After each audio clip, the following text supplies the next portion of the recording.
Traffic আপডেটে আসবো, তবে তার আগে রেল আপডেট কি থাকছে আজকের, কারণ ঘন কুয়াশার জের এবং তার দাপটে ইতিমধ্যে রেল তারা ঠিক মতন চালাতে পারছেন কিনা, কি আপডেট থাকছে, আর কোনো ক্যান্সেলেশন রয়েছে কিনা, আর বিস্তারিত আমাদেরকে জানাবেন ইন্দ্রনীল, আমাদের প্রতিনিধি। আর বিস্তারিত আমরা জানবো ইন্দ্রনীলের থেকে। ইন্দ্রনীল, কি আপডেট রেলের?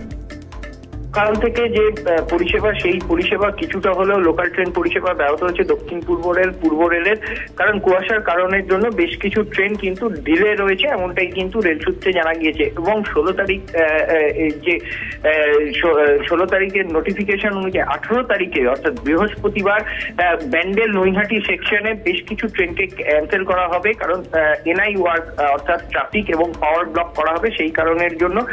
এবং মেট্রো রেল পরিষেবা, সেই মেট্রো রেল পরিষেবাও কিন্তু আপাতত স্বাভাবিক রয়েছে। এবং দূরপাল্লার ক্ষেত্রেও যে পরিষেবা, সেই দূরপাল্লার পরিষেবার ক্ষেত্রেও কিছুটা স্লট গতি হচ্ছে, কারণ কুয়াশার কারণের জন্য অনেক ট্রেনই কিন্তু দেরিতে যাতায়াত করছে, এমনটাই কিন্তু রেল সূত্রে জানা গিয়েছে। এছাড়া যে পরিষেবা, সেই পরিষেবা আপাতত স্বাভাবিক, এমনটাই রেল সূত্রে জানা গিয়েছে।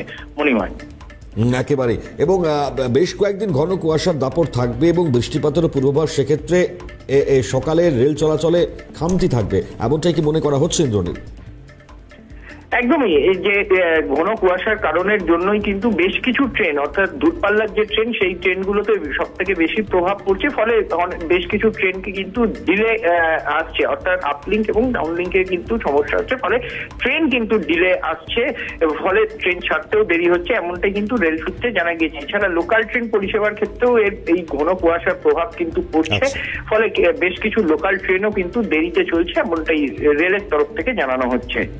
ধন্যবাদ ইন্দ্রনীল ঘোষ, আমাদের প্রতিনিধি জানাচ্ছিলেন। রেল আপডেট আপনাদেরকে জানালাম, এবার ট্রাফিক আপডেট কি রয়েছে অবশ্যই জানবার চেষ্টা করবো। আমাদের সঙ্গে অভিরূপা রয়েছেন টেলিফোন ম্যান, আমাদের প্রতিনিধি। অভিরূপা, আজকে ট্রাফিক আপডেট কি থাকছে আপাতত? মণিময়, দেখো, আপাতত কলকাতা সর্বত্র স্বাভাবিক রয়েছে। দুপুরের পর একটি মিছিল হওয়ার কথা রয়েছে শিয়ালদাহ থেকে ধর্মতলা পর্যন্ত।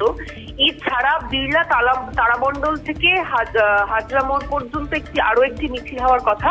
এই সময়টাতে মূলত বেশ কিছুটা প্রেসার থাকতে পারে যান চলাচলের উপরে। এছাড়া উল্লেখযোগ্যভাবে মিটিং মিছিলের খবর নেই।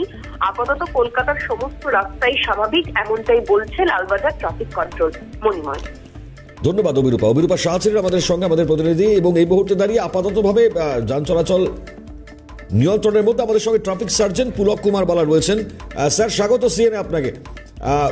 কি রয়েছে আজকে ট্রাফিক আপডেট?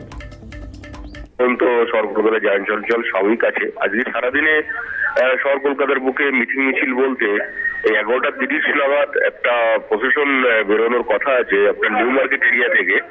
ওরা বেরিয়ে জেল নেহরু রোড এবং বিক্রম রোড, এই সমস্ত রোড ঘুরে আবার নিউ মার্কেট এরিয়াতেই ঢুকে যাবে। এখানে 450 থেকে 500 কালেকশন হতে পারে। এছাড়া আরেকটা পজিশন আমরা পাচ্ছি বেলা 2টো নাগাদ, যেটা কলেজঘাট থেকে বেরোবে এবং ওনারা বেরিয়ে এমজি রোড শিয়ালদা ফ্লাইওভার হয়ে ওনারা স্টুডেন্ট হেলথ হোমের কাছে আসবে 142/2 এজিসি পোস্ট রোডের কাছে। এখানে 600 থেকে 700 মতো কালেকশন হতে পারে।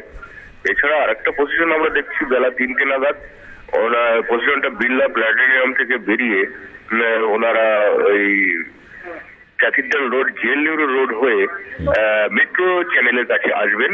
500 থেকে 600 মতো কালেকশন হতে পারে। এছাড়া আর কোনো মিছিলের খবর এখনো পর্যন্ত আমাদের কাছে নেই। আমরা আশা রাখছি বাকি সময়গুলো দিনের। নমস্কার, অনেক ধন্যবাদ sir. Traffic sergeant Pranab Kumar বালা ছিলেন আমাদের সঙ্গে টেলিফোন লাইনে। এবং অবশ্যই সমস্যা থাকলে পরে ট্রাফিক হেল্পলাইন নাম্বার, সেখানে টেলিফোন করবেন। যথাসময় কলকাতা পুলিশ সাহায্যের জন্য কিন্তু রয়েছেন।